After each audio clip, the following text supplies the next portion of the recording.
بس آپ اپنے رب کے لیے قربانی کیجیے، رب کے لیے نماز پڑھیے اور قربانی کیجیے۔ ان شانئک ھو الابتر، بے شک جو آپ کا دشمن ہے وہ دشمن ہی بے نام و نشان ہے۔ دراصل بات یہ تھی،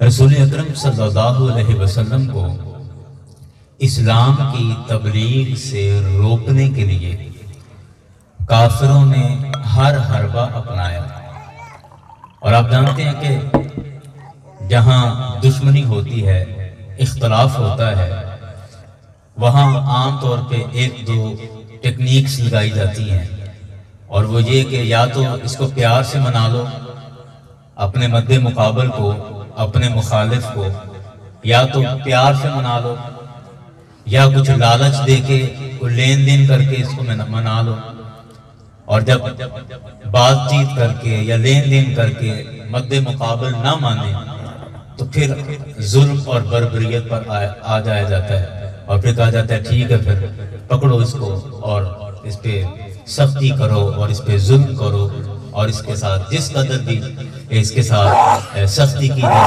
جا سکتی ہے وہ کی جائے۔ یہی عام طور پہ ہوتا ہے۔ کفار نے شروع میں رسول اکرم صلی اللہ علیہ وسلم کی شکایتیں کی، سرکار علیہ السلام کے چچا حضرت جناب ابو طالب سے، ان سے شکایتیں کی کہ یہ آپ کا بھتیجا یہ ہمارے ہاتھوں میں جوان ہوا ہے، اور یہ آج ہمارے ہی بتوں کو برا بھلا کہتا ہے، اور یہ کہتا ہے کہ ان بتوں کی عبادت نہ کرو، صرف اللہ تعالیٰ عبادت کے لائق ہے، اللہ تعالیٰ کی عبادت کرو۔ یہ آپ کا بھتیجا کہتا ہے کہ میں اللہ کا نبی اور اللہ کا رسول ہوں، میرا کلمہ پڑھو، اللہ کی وحدانیت کا اقرار کرو۔ تو دیکھو ابو طالب سے کہا کہ دیکھو اگر تو آپ کا یہ بھتیجا یہ سارا کچھ اس لیے کر رہا ہے کہ اس کو چودراہٹ چاہیے، چودھری بننا چاہتا ہے مکے کا، تو کوئی بات نہیں، ہم مکے کے سردار ہیں، ہم بالاتفاق یہ آفر کرتے ہیں کہ آپ ان سے جا کے بات کریں کہ اگر وہ مکے کی سرداری چاہتے ہیں تو ہم ان کو سرداری پیش کر دیتے ہیں، اور اگر آپ کا بھتیجا یہ نیا دین اور اسلام کے نام سے یہ دین اس لیے لانچ کر رہا ہے کہ اس کو مال و دولت کی ضرورت ہے، پیسہ کمانا چاہ رہا ہے، تو ہم مکے کا سارا مال اس کے قدموں میں لا کے ڈھیر کر دیتے ہیں۔ اور اگر یہ آپ کا بھتیجا یہ سارا معاملہ اسلام کی تبلیغ اس وجہ سے کرتا ہے کہ اس کو کسی کے ہاں کوئی شادی کی خواہش ہے، تو یہ مکے کے جس گھر میں اشارہ کرتا ہے ہم اس کا وہاں رشتہ لے کے چلے جاتے ہیں، اس کا نکاح کرا دیتے ہیں۔ لیکن آپ ایک بات اپنے بھتیجے سے کرو کہ اسے جو چاہیے ہم دے دیتے ہیں، لیکن اسلام کی تبلیغ سے باز آ جائے، اسلام کی تبلیغ نہ کرے، ہمارے بتوں کو برا بھلا نہ کہے، اللہ کی بات نہ کرے، اور اپنے نبی اور رسول ہونے کا بھی کوئی تذکرہ نہ کرے۔ جس طرح ہمارا ماحول شروع سے باپ دادوں سے چلتا آ رہا ہے اسی طرح چلنے دیں، باقی جو اس کو چاہیے ہم اس کو پیش کر دیتے ہیں۔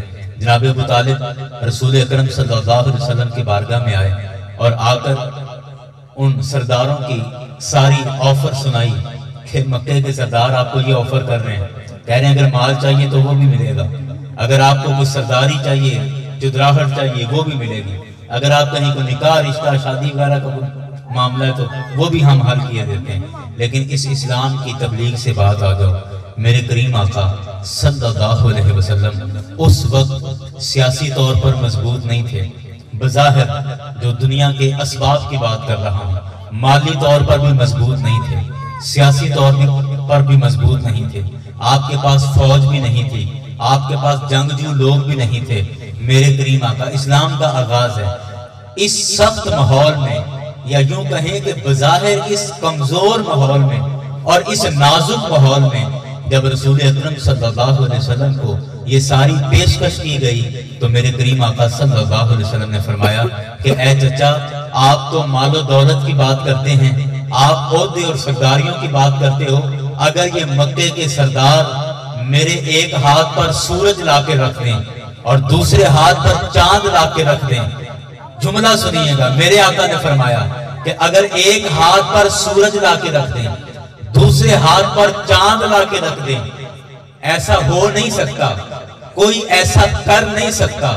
لیکن اگر ایسا ہو بھی جائے، میرے آقا نے فرمایا میں اسلام کی تبلیغ سے پھر بھی باز نہیں ہوں. سبحان اللہ.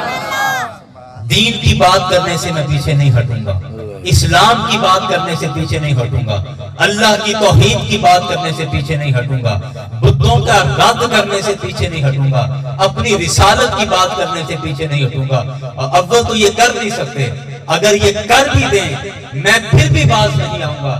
یاران گرامی، جب رسول اکرم صلی اللہ علیہ وسلم نے ایسے نازک ماحول میں اتنا سخت جواب دیا تو پھر نتیجہ جو نکلنا تھا وہی نکلا کہ کفار پھر سختی پر اتر آئے، پھر تانوں پر اتر آئے، پھر آوازیں کسنے پر اتر آئے، میرے حبیب علیہ السلام کو تکلیفیں دینے پر اتر آئے کہ اگر یہ پیار سے نہیں مانتا تو پھر ہم دوسری طرح اس کے ساتھ سلوک کریں گے. لیکن قربان جائیں میرے کریم آقا صلی اللہ علیہ وسلم، آپ ایسا صبر و استقامت کا حمالیہ ہیں کہ آپ جیسا صبر و استقامت جتنی اللہ نے آپ کو جرت اور بہادری عطا فرمائی، ایسی کائنات میں اور کسی کو جرت عطا نہیں کی.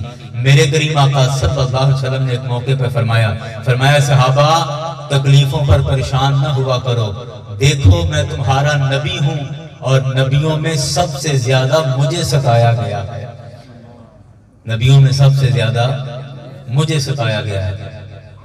بات اور طرف نکل جائے گی. یاران گرامی، میں یہاں رک کر یہ بات یہاں روک کر میں ایک ضمناً بات کر دوں. بعض دفعہ آپ میں سے جو سمجھنے والے ہیں وہی بات کو سمجھیں گے، اور جو نہیں سمجھنے والے میرے خیال ان کو ضرورت بھی نہیں سمجھانے کی. بات کچھ اس طرح کی ہے، ہم دین کے ساتھ اٹیچ ہوتے ہیں تاکہ ہماری زندگی آسان ہو. نمازاں پڑھیا کرو بھائی، مال کی برکت ہوئے گی. مال کی برکت ہمیں نمازوں کی طرف موٹیویٹ کرتی ہے، نمازوں کی طرف ابھارتی ہے، آمادہ کرتی ہے کہ مال میں برکت ہوگی. صاف ستھرے رہا کرو، طہارت اور پاکیزگی رکھا کرو، کاروبار میں برکت ہوتی ہے. مطلب یہ چیزیں ہمیں عام طور پر ابھارتی ہیں، اور ہمیں یوں لگتا ہے کہ پیروں کے پاس جایا کرو، اللہ کے نیک بندوں کے پاس جایا کرو، زندگی آسان ہو جائے گی، زندگی آسان ہو جائے گی. میں یہ سمجھتا ہوں کہ زندگی آسان کا اگر معاملہ ہوتا تو رسول اکرم صلی اللہ علیہ وسلم سے بڑھ کر کوئی نیک آدمی نہیں ہے، میرے کریم آقا سے بڑھ کر تو کوئی پاکیزہ نہیں ہے، میرے آقا سے بڑھ کر تو کسی نے اللہ کی عبادت نہیں کی، میرے آقا سے بڑھ کر تو کوئی نیک نہیں. میں یہ نہیں کہہ رہا کہ آپ نیکوں کی صحبت میں نہ جائیں، مطلب یہ نہ سمجھ، میں یہ نہیں کہہ رہا، میں یہ کہہ رہا ہوں کہ نیکوں کی صحبت میں جانے کا مقصد بدلیں. مقصد یہ نہیں ہونا چاہیے کہ اللہ کے ولیوں کے پاس جاؤ تاکہ ہماری دنیا آسان ہو جائے. بابا جی دم کر دیو دکان نہیں چل دی، بابا جی تویز دے دیو دکان نہیں چل دی، مال چ برکت ہو جائے، کاروبار دے ہتھوں تانگا تاں تواڈے کول آئے. مطلب بزرگوں کی بارگاہ میں، اللہ کی بارگاہ میں اگر ہم جائیں تو اس لالچ میں نہ جائیں کہ دنیا بہتر ہوگی، کیونکہ میرے مصطفیٰ سے بڑھ کر اللہ کا قرب اور کسی نے نہیں پایا. اور وہی مصطفیٰ کہتے ہیں کہ مجھے انبیاء میں سب سے زیادہ ستایا گیا ہے، مجھے انبیاء میں سب سے زیادہ ستایا گیا. اس لیے اگر اس راہ پہ چلنا ہے تو تکلیفیں سب سے پہلے، تکلیفیں سب سے پہلے. جو سبز باغ دکھائے جاتے ہیں اور آپ سمجھیں کہ شاید ہم دین کی طرف آئیں گے تو ہمارے دونوں ہاتھوں میں لڈو رکھ دیے جائیں گے، نہیں، ایسا نہیں، ایسا نہیں. دین ایک آزمائش کا نام ہے، دین ایک مسلسل آزمائش کا نام ہے. آپ کیا سمجھتے ہیں کہ شیطان سے لڑنا آسان ہے؟ آپ کیا سمجھتے ہیں کہ نماز کی پابندی آسان ہے؟ آپ کیا سمجھتے ہیں کہ حلال اور حرام کا فرق کرنا آسان ہے؟ آپ کیا سمجھتے ہیں کہ اپنے تھوڑے سے حلال کے رزق پر اپنی زندگی گزارنا آسان ہے؟ نہیں آسان. لیکن یہ اس کی توفیق ہے، وہ توفیق دے دیتا ہے تو آسانیاں ہو جاتی ہیں، وہ صبر دے دیتا ہے، تھوڑے پر بھی صبر دے دیتا ہے، یہ صرف اس کی رضا ہے. باہر کیف میں بات کر رہا تھا کہ جب رسول اکرم صلی اللہ علیہ وسلم نے اتنا سخت جواب دے دیا تو اب کفار سختی پر اتر آئے، اب وہ تانے دینے لگے، اور تانے اس حد تک گرے ہوئے تانے، آپ یہ بات محسوس کیجئے گا، اس قدر گرے ہوئے تانے کہ جب رسول اکرم صلی اللہ علیہ وسلم کے لفظ جگر، نور نظر، قرۃ العین آپ کے صاحبزادے حضرت ابراہیم رضی اللہ عنہ بچپن میں آپ کے بیٹے کا انتقال ہو گیا. آپ سنیں میاں محمد بخش رحمۃ اللہ علیہ نے کہا نا کہ دشمن مرے تھے خوشی نہ کریے سجنا بھی مر جانا. ہاں جی، تو دشمن کا بھی بچہ فوت ہو تو اس موقع پر بھلے خالی زبان سے ہی صحیح لیکن دشمن بھی آپ کا مخالف بھی اس وقت افسوس کرنے کے لیے آ جاتا ہے اور کہتا ہے کہ میں آپ کے دکھ میں برابر کا شریک ہوں. بھلے وہ صرف ایک سیاسی ملاقات ہوتی ہے یا وہ بس ایک صرف رکھ رکھاؤ کے لیے آتا ہے، سب کو پتا ہوتا ہے کہ حالانکہ یہ دشمن ہے، لیکن جب کسی کا بچہ فوت ہو جائے تو دشمن بھی اس کے دروازے پر چل کے تعزیت کے لیے آ جاتا ہے، حوصلہ افزائی کے لیے آ جاتا ہے. اب آپ محسوس کریں یہ لمحہ کتنا مشکل ہوگا کہ میرے کریم آقا کا بیٹا فوت ہو گیا، میرے کریم آقا اس بیٹے کو دفنانے کے لیے دفن کے لیے اس کو لے کر جا رہے ہیں اور رستے میں کافر کھڑے ہوئے تانے دے رہے ہیں، دشمن تانے دے رہا ہے. اور میں کہتا ہوں اس قدر گھٹیا دشمن بھی اللہ کسی کو عطا نہ کرے کہ دشمن اگر عقل مند ہو تو دشمنی کا بھی لطف آتا ہے، مزہ آتا ہے، لیکن ایسے گھٹیا دشمنوں سے بھی اللہ محفوظ کرے کہ جب بیٹا فوت ہو گیا میرے آقا کا، میرے آقا اس کو بازوؤں پہ اٹھا کے قبرستان کی طرف لے کر جا رہے ہیں اور رستے میں دشمن مکے کے کافر کھڑے ہو کر کہتے ہیں انت الابتر، یا کہتے ہیں هو الابتر، کہتے ہیں کہ محمد تو بے نشان ہو گیا، محمد کا دین اب زیادہ دیر نہیں چلنے والا، کہ کسی بھی بندے کا کام اس کے کسی بھی بندے کا نام یا کام اس کی اولاد سے چلتا ہے، اس کے بیٹوں سے چلتا ہے. اب اس کا بیٹا فوت ہو گیا تو اب جب تک یہ خود زندہ رہیں گے تب تک ان کا دین زندہ رہے گا، اور جب یہ خود دنیا سے چلے گئے تو ان کا دین بھی ختم ہو جائے گا.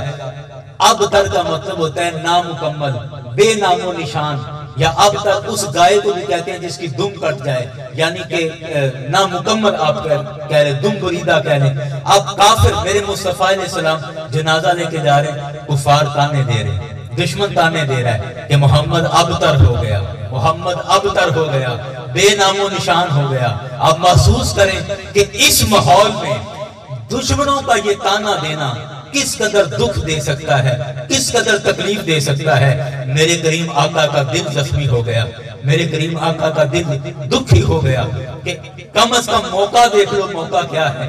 اس موقع پر تو ایسا نہ کہو، یہ کوئی موقع تانے دینے کا نہیں تھا. اس موقع پر تو دشمن بھی تعزیت کرنے کے لیے آ جاتے ہیں، لیکن تم اتنے گرے ہوئے انسان ہو کہ میرے گھر میت ہو گئی اور تم رستے میں کھڑے، گلی میں کھڑے تانے دے رہے ہو. میرے کریم آقا کا جب دل غم زدہ ہو گیا، رنجیدہ ہو گیا، تو اللہ نے فرمایا اے محمد پریشان نہیں ہونا، اے محمد غمزدہ نہیں ہونا، اے میرے حبیب آپ نے دکھی نہیں ہونا.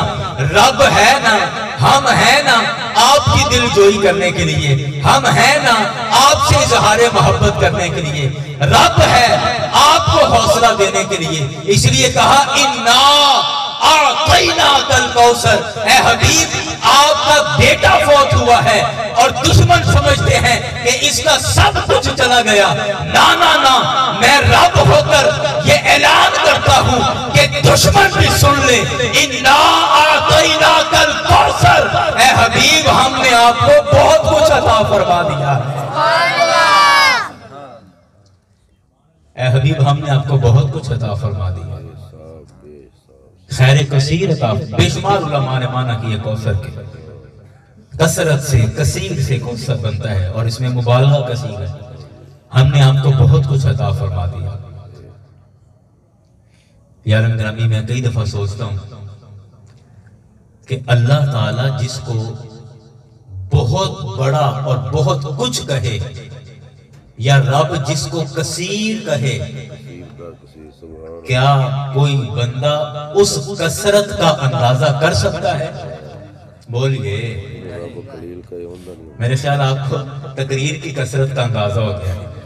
نعرہ تکبیر، نعرہ رسالت، نعرہ تحقیق، نعرہ حیدری، سرکار کی آمد، لجپال کی آمد، آمد مصطفیٰ، چہرہ بددہا.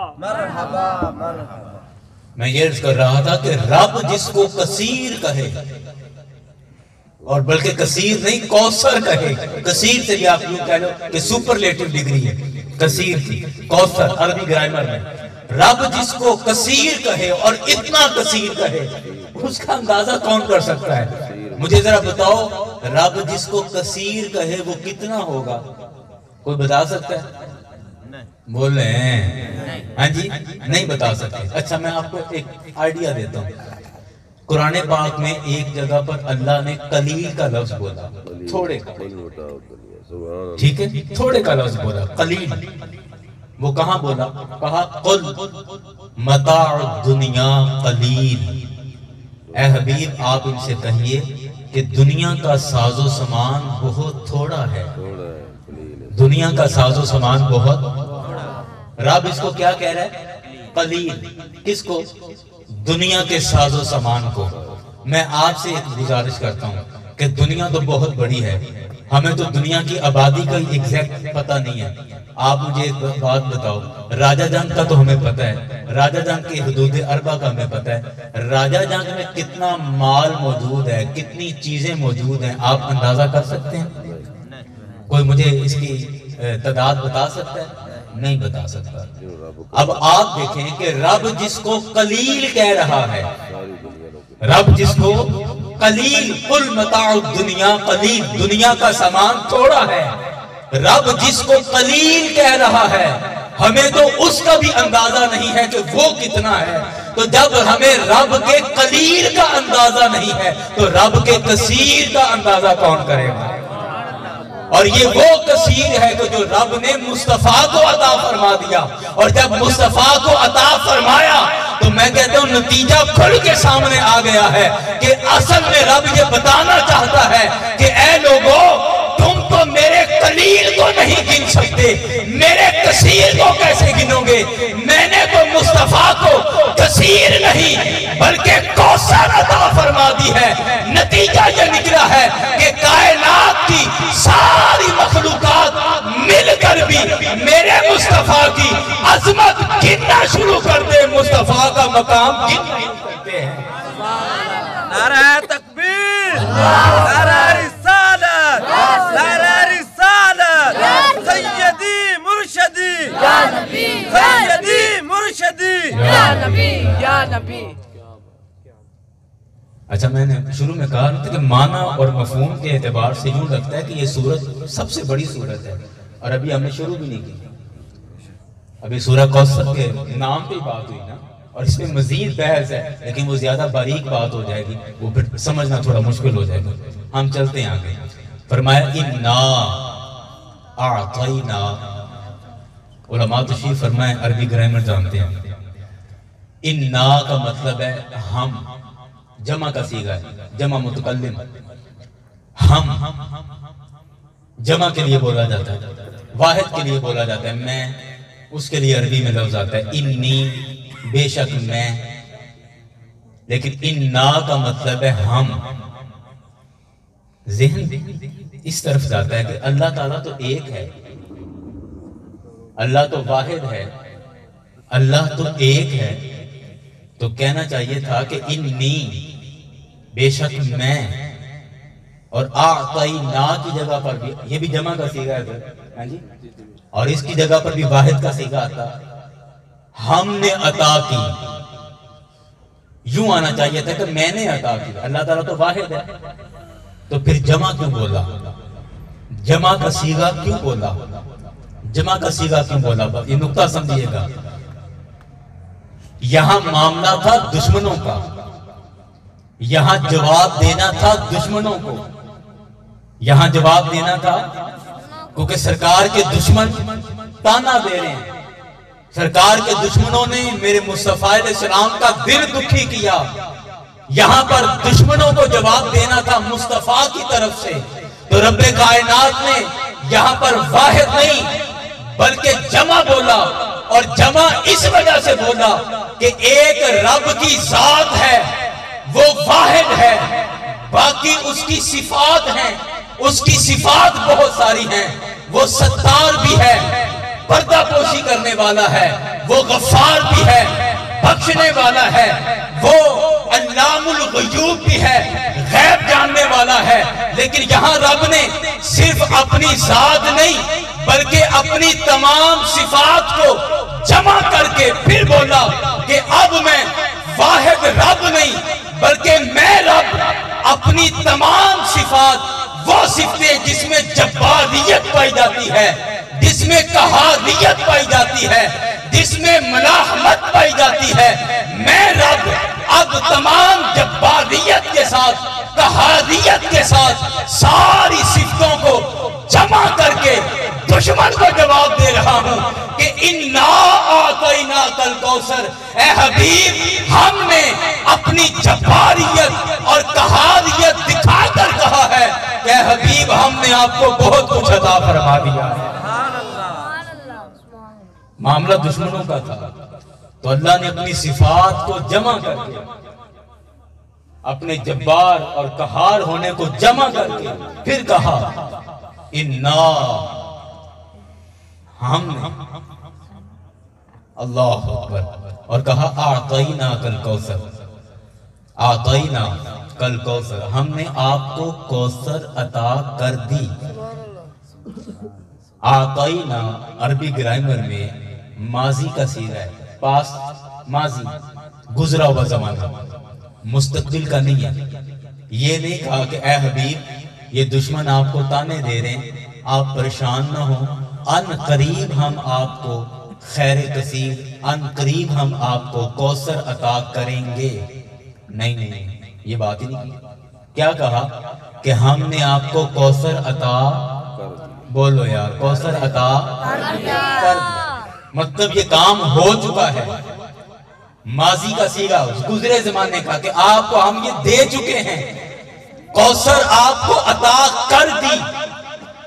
اب بعض علماء کے نزدیک کوثر سے مراد حوض کوثر ہے، حوض کوثر ہے، تو حوض کوثر اگر اس کا معنی لیں تو میرا خیال ہے کئی دوست میری بات تک پہنچ گئے ہیں۔ میں کیا کہنا چاہ رہا ہوں کہ حوض کوثر تو ملے گا میدان معاشر میں، اور میدان معاشر تب لگے گا جب قیامت آئے گی، اور قیامت ابھی تک نہیں آئی۔ ابھی نہ جانے اللہ نے کب اس کو پوشیدہ رکھا ہے، کب قیامت ظاہر ہوگی۔ اور میرے مصطفیٰ کو یہ بشارت عطا کیے ہوئے 1450 سال گزر گئے ہیں، آگے نہ جانے کتنے سال آئیں گے، پھر قیامت آئے گی، قیامت کے بعد میدان معاشر لگے گا، میدان معاشر میں حوض کوثر ہوگا۔ یعنی رب کائنات نے میدان معاشر میں قیامت کے بعد جو چیزیں آنے والی ہیں مصطفیٰ کو پہلے سے ان کا مالک بنا دیا ہے۔ مصطفیٰ علیہ السلام کو پہلے سے ان کا مالک بنا دیا۔ اِنَّا أَعْطَيْنَاكَ الْكَوْثَرَ، حبیب آپ نے آپ کو کوثر عطا کر دی، یعنی حوض کوثر اگر اس کا معنی لیں تو اے حبیب ہم نے آپ کو حوض کوثر۔ اچھا اگر ذوق ہو تو کچھ شعر پڑھ لیں۔ ایسا کوئی اور نبی نہیں ہے جس کو اللہ نے قیامت کی چیزوں پر آج ہی مالک بنا دیا ہو، دنیا میں ہی مالک بنا دیا ہو، میدان معاشر کی چیزوں کا دنیا میں ہی مالک بنا دیا ہو۔ ایسا اور نبی کوئی نہیں، یہ نرالا نبی صرف میرے مصطفیٰ کی ذات ہے۔ شاعر کہتا ہے نرالا زمانے تو دلدار میرا، نرالا زمانے تو دلدار میرا، نرالا تو دلدار میرا، نرالا زمانے تو دلدار میرا۔ سارے نہیں پڑھو گے تو میں بھی نہیں آگے پڑھنا۔ نرالا زمانے تو دلدار میرا، یار یہ نہیں ہے نا تو پھر نہ پڑھو کہ جے میرا محبوب سب تو نرالا ہے اور توڑا دل گواہی دیندہ ہے کہ اینجی ہے تو پھر چوپ کہاں دی، کہہ دو ذرا نرالا زمانے تو دلدار میرا، نرالا زمانے تو دلدار میرا، نرالا زمانے تو دلدار میرا، میں سارا زمانہ نظر مار ویکھا، میں سارا نظر مار، پورے زمان سارے زمانے تے کیتے کوئی نہیں نظر آتا، کہتا ساریاں جگہ لب کے ویکھی ہیں، سارے زمانے کی نظر دوڑائیے پر ایک ہی گل سمجھ آئیے کہ نرالا زمانے تو دلدار نرالا زمانے تو دلدار میرا میں سارا زمانہ نظر مار دیکھا اور کہتے ہیں کہ تیرے باج اکھیاں نو بھاوے نہ کوئی میں جس پاسے ویکھاں تینوں یار کہاں میں جس پاسے ویکھاں تینوں یار ویکھاں تیرے باج اکھیاں نو بھاوے نہ کوئی میں جس پاسے ویکھاں تینوں یار ویکھاں میں جس پاسے ویکھاں تینوں یار ویکھاں نرالا زمانے تو فرمایا اے حبیب ہم نے آپ کو حوض کوثر عطا کر دی. چلو آگے چلتے ہیں اور کافی باتیں ذہن میں آ رہی لیکن مضمون اب سمیٹتے ہیں. فرمایا کہ اے حبیب آپ پریشان نہ ہوں ہم نے آپ کو بہت کچھ عطا فرما دیا. اچھا خیر کثیر کا ایک اور کوثر کا ایک اور معنی بھی ہے یہ بھی قرآن سے معنی بیان کر رہا ہوں.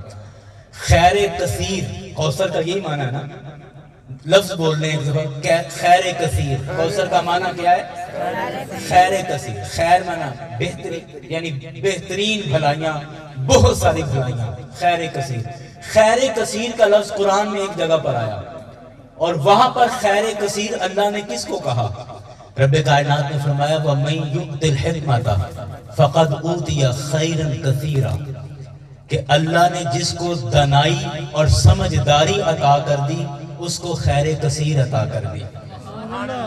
اب اس خیر کثیر کا ترجمہ قرآن نے جو کہا کہ حکمت دانائی سمجھداری عقل مندی ہوش مندی اس کو قرآن خیر کثیر کہہ رہا ہے اور رب نے فرمایا اِنَّا أَعْطَيْنَاكَ الْكَوْثَرَ اے حبیب ہم نے آپ کو عقل کل بنا کر بھیجا ہے. اے حبیب ہم نے آپ کو دانشوروں کا امام بنا کر بھیجا سیانوں کا امام بنا کر بھیجا. اے حبیب آپ پر ہم نے عقل کی انتہا کر دی ہے رہتی دنیا تک پوری کائنات کے اندر آپ سے زیادہ دانا اور سمجھدار اور کوئی کائنات میں نہیں آ سکتا. ایک یہ بھی معنی ہے اس میں فرمایا کہ اے حبیب ہم نے آپ کو بہت کچھ عطا فرما دیا اب آپ کیا کریں.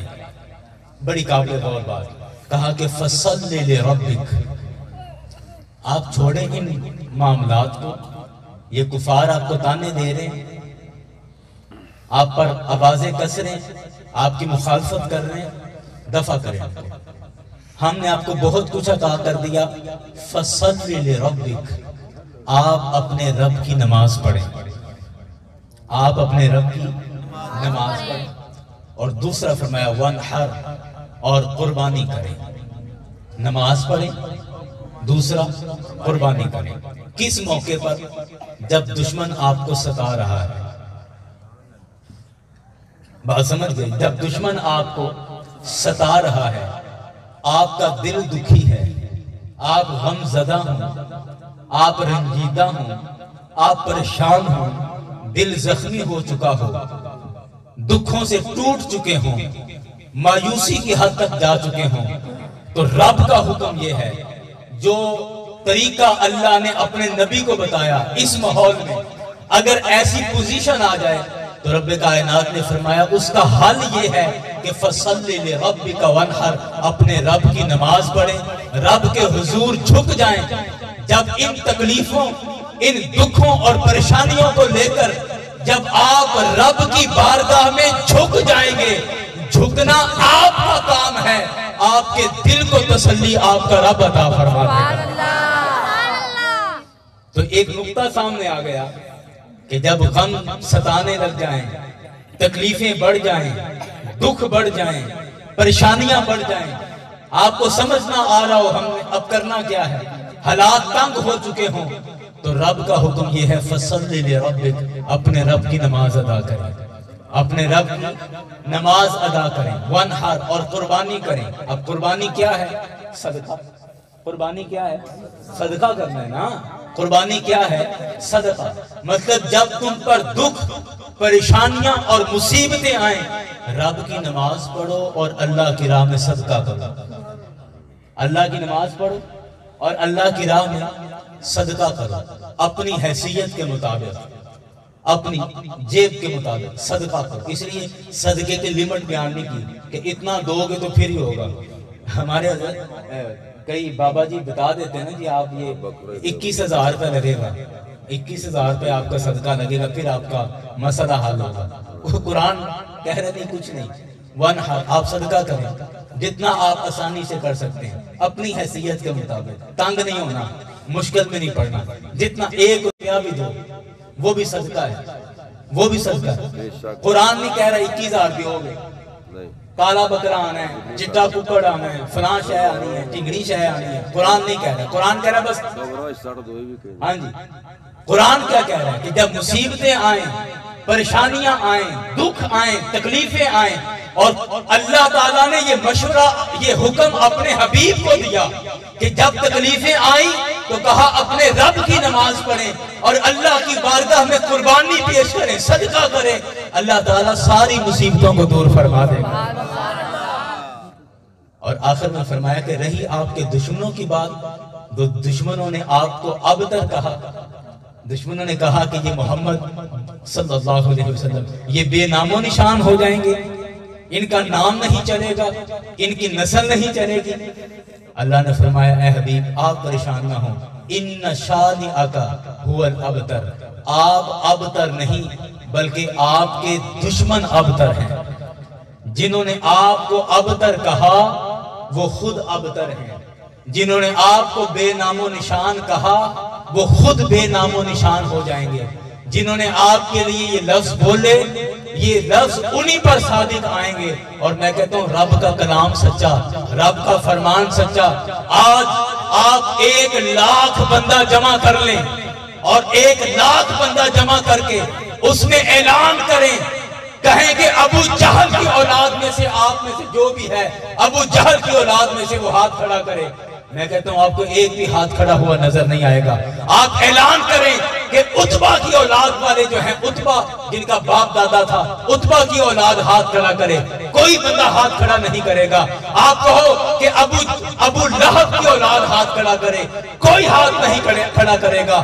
وہ کافر جو میرے مصطفیٰ کو کہتے تھے کہ ان کا نام مٹ جائے گا، ان کی نسل مٹ جائے گی، میں کہتا ہوں آج زمانے نے دیکھ لیا ہے کہ ان کی خود کی نسلیں مٹ گئی ہیں. میرے مصطفیٰ کا نام تب بھی زندہ تھا، آج بھی زندہ ہے، اور مصطفیٰ کا نام قیامت تک زندہ رہے گا انشاءاللہ. نعرہ تکبیر، نعرہ رسالت، سجدی مرشدی، سجدی مرشدی، غلام ہے غلام ہے، رسول کے غلام ہے، غلام یہ رسول میں، متفی قبول نبی کا ہے، جو غلام ہے، ہمارا وہ امام ہے، نبی کا جو غلام ہے، ہمارا وہ امام، ڈرائیں گی بھلا کسے، راستے کی ہم عصمت رسول کے، پاسبان ہے، ہم صداقت صدیق کے، پاسبان ہے، ہم عدالت فاروق کے، پاسبان ہے، ہم سخاوت عثمان کے، پاسبان ہم شجاعت علی کے، پاسبان ہم بلال کی اذان کے، پاسبان ہم شہادت حسین کے، پاسبان سجدی مرشدی، یا نبی یا نبی. 1,00,000 بندے میں آج کوئی نہیں کہے گا کہ میں ابو جہل کی اولاد میں سے ہوں، میں ابو لہب کی اولاد میں سے ہوں. آپ وہاں اعلان کریں کہ کملی والے کی اولاد میں سے کتنے بندے ہیں. حالانکہ یہ پاکستان ہے. میں اکثر حضرت کہتا ہوں کہ رسول اکرم صلی اللہ علیہ وسلم اپنی ظاہری حیات طیبہ میں ہمارے علاقوں میں تشریف نہیں لائے، یہ ہندوستان کے علاقے میں تشریف نہیں لائے، لیکن جہاں پر میرے مصطفیٰ اپنی حیات طیبہ میں ظاہری حیات میں کبھی تشریف نہیں لائے، اس علاقے کے ہر گاؤں میں آپ کو سید نظر آ جائیں گے، سرکار کی اولاد آپ کو ملے گی. تو کہا کہ ان شانئک هو الابتر. حبیب یہ کام آپ کریں، نماز پڑھیں اور قربانی کریں، صدقہ کریں. نتیجہ کیا ہوگا کہ آپ کا دشمن جو آپ کو تنگ کر رہا ہے، یا آپ کا دشمن جو جال آپ کے لیے بچھا رہا ہے، وہ خود اپنے جال میں پھنس جائے گا، وہ خود اپنے جال میں خود آپ اپنے دام میں سے یاد آ گئے. الجھا ہے پاؤں یار کا زلف دراز میں, خود آپ اپنے دام میں سے یاد آ گئے. وہ جال جو دشمن نے تمہاری طرف پھینکا ہے, آپ نماز پڑھیں اور اللہ کی راہ میں صدقہ کریں, دشمن خود اپنے ہی پھینکے ہوئے جال میں پھنس جائے گا. لیکن میرے مصطفیٰ کے دشمنوں کا فرمایا کہ ان شانیک هو الابتر, کہ آپ کا دشمن بے نام و نشان ہے. حبیب آپ کا ذکر قیامت تک بلند رہے گا, آپ کا چرچا قیامت تک بلند رہے گا. اعلیٰ حضرت نے کیا فرمایا؟ کہتے ہیں رہے گا یوں ہی ان کا چرچا رہے گا. یہ یقین ہے تو پڑھ لو, اور یہ کچھ شک ہے تو پھر یقین تک چپ کر دو. ہاں جی یقین ہے نا سرکار کا ذکر رہنا ہے تو پھر رہے گا یوں ہی ان کا چرچا رہے گا, یوں ہی ان کا چرچا رہے گا, یوں ہی ان کا چرچا انشاءاللہ رہے گا, یوں ہی ان کا رہے گا, یوں ہی ان کا چرچا رہے گا. پڑے خاک ہو جائیں جل جانے والے, پڑے خاک ہو جائیں جل جانے والے, چمک تجھ سے پاتے ہیں سب پانے والے, چمک تجھ سے پاتے ہیں سب پانے والے. میرا دل بھی چمکا دے چمکانے والے. یا رسول اللہ, ابو قحافہ کا بیٹا تھا, آپ نے چمکایا تو اس کو ابو بکر کر دیا, بلکہ صدیق اکبر کر دیا. عمر بن خطاب کو چمکایا تو فاروق اعظم کر دیا. آپ نے عثمان بن عفان کو چمکایا تو ذوالنورین کر دیا. آپ نے علی بن ابی طالب کو چمکایا تو شیر خدا کر دیا. تو یا رسول اللہ, جس کو آپ نے چمکایا ہے وہ دنیا کے آسمان پر ایسا ستارہ بن کے چمکا ہے کہ اس ستارے سے قیامت تک کے لوگ اپنی رہبری اور رہنمائی کا کام لیتے رہیں گے. تو یا رسول اللہ, جب ان کو چمکایا ہے تو پھر میرا دل بھی چمکا دے. جب ابو بکر چمک گئے, جب عمر چمکے, عثمان چمکے, علی چمکے, کم و بیش 1,24,000 صحابہ آپ کی غلامی میں آ کر چمک گئے ہیں, تو ہم بھی آپ کی بارگاہ میں درخواست پیش کرتے ہیں, اللہ کی بارگاہ میں دعا کرتے ہیں, آپ کی بارگاہ میں درخواست پیش کرتے ہیں کہ چمک تجھ سے پاتے ہیں سب پانے والے. دعا کیا ہے کہ میرا دل بھی چمکا دے چمکانے والے, میرا دل بھی چمکا دے چمکانے والے. رہے گا یوں ہی ان کا چرچا رہے گا, رہے گا یوں ہی ان کا چرچا رہے گا. پڑے خاک ہو جائیں جل جانے والے, پڑے خاک ہو جائیں جل جانے والے, چمک تجھ سے پاتے ہیں سب پانے والے. اے حبیب ان شانیک هو الابتر, آپ کا دشمن بے نام و نشان ہے. میرے سونے تو انو ستے ہی خیران ہے, تو انو ستے ہی خیران ہے. اے دنیا نہیں بلکہ سونے اسی توڑا ذکر اینا بلند کیتا ہے, اینا بلند کیتا ہے, اینا بلند کیتا ہے کہ دنیا کا دنیا قبر چ بھی توڑا ہی ذکر ہونا ہے. قبر چ بھی توڑا ہی ذکر, تے جے قبر تو اگلا جان میدان محشر آئے گا تے سونیا جے توڑے غلام حوض کوثر تے جان گے تے اوتھے بھی توڑا ہی ذکر. جے توڑے غلام پل صراط تے جان تے اوتھے بھی توڑا ہی ذکر.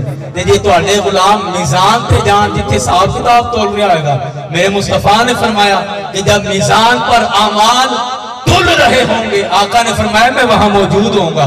تو سونیا جدوں ساڈے عمل تول رہے ہوں گے سونیا اوتھے بھی توڑا ذکر. جنہ کوشش کی تھی کہ دنیا تو ذکر ختم کریے, اس دنیا کو مصطفیٰ کا ذکر ختم ہو جائے. رب نے فرمایا اوے چلے ہو تسی کی کر دیو, دنیا تو ذکر ختم کرنا چاہتے ہو, اور دنیا دا دنیا اسی قبر تے حشر وچ بھی جگہ جگہ تے ذکر مصطفیٰ دیاں محفلاں دا انتظام کیتا ہوا ہے. اللہ اکبر اللہ اکبر. بس شرط ہے کہ اے جڑی امام دی دولت ہے, سرکار دی غلامی دی دولت ہے, اے اسی لے کے توڑ پہنچ جائیے, قبر تک لے کے چلے جائیے, حضور دی غلامی قبر تک لے کے چلے جائیے, پھر انشاءاللہ خیر ہی خیر ہے, ستے ہی خیر آنے. سرکار دی غلامی او میاں محمد بخش رحمت اللہ علیہ نے کہا نا کہ سیلیاں کڑیاں پرن پانی پرن سہیلیاں تے رنگا رنگ کڑے, پر پڑیا اس دا جانیے جس دا توڑ چڑھے. پرانے دوست سمجھ گیا کی گل, پہلے کھواں تو بعد کڑیاں چ پانی پرنا, بیبیاں جانیاں وہ پانی بھر کے سر تے کڑا دا رکھ لیا تے کہندے کہ پانی دا بھر لیا سارے ہی, جیڑی بھی کھو تے گئی پانی دا بھر لیا میں تے پر بھریا اوندا ہی جانیے جندا توڑ چڑھے, یعنی جیڑی وہ کڑا خیری سلامتی لے کے تے گھر آ جائے. بھریا تو اوندا ہی ہویا نا, تے جیڑی راہ جو ٹھڈا لگا یا ڈگ پئی یا کڑا ڈگ پیا تے مٹکا توڑ بیٹھی تے اوندا پھر بھریا تا نہ ہویا, پاویں پچھوں بھرتی بھی آئی تے بھریا اس دا جانیے جس دا توڑ چڑھے. اج اسی سارے نے کلمہ پڑھیا ہے, سارے نے سرکار دی غلامی دا اعلان کیتا ہے, سرکار دی غلامی دا اسی دم بھرنے ہیں, لیکن یہ گل ہے کہ بھریا اس دا جانیے جس دا توڑ چڑھے. دعا کرو کہ اسی اے کڑا سرکار دی غلامی والا اے اسی لے کے توڑ پہنچ جائیے, اپنے گھر چلے جائیے, قبر تک حضور دی غلامی دا تاج تے حضور دی غلامی دا پٹا سی قبر تک خیری سلامتی لے جائیے, پھر انشاءاللہ خیر ہی خیر ہے. اللہ کریم کی بارگاہ میں دعا ہے کہ رب کائنات ہمیں حضور کی سچی غلامی نصیب فرمائے, جیسی میرے آقا ہم سے تقاضا کرتے ہیں, میرے مصطفیٰ جیسی ہم سے مطالبہ کرتے ہیں کہ میرا غلام ایسا ہونا چاہیے, اللہ تعالیٰ میں ویسا بننے کی توفیق عطا فرمائے, مصطفیٰ کی رضا میں راضی رہنے کی توفیق عطا فرمائے. وما علینا الا البلاغ.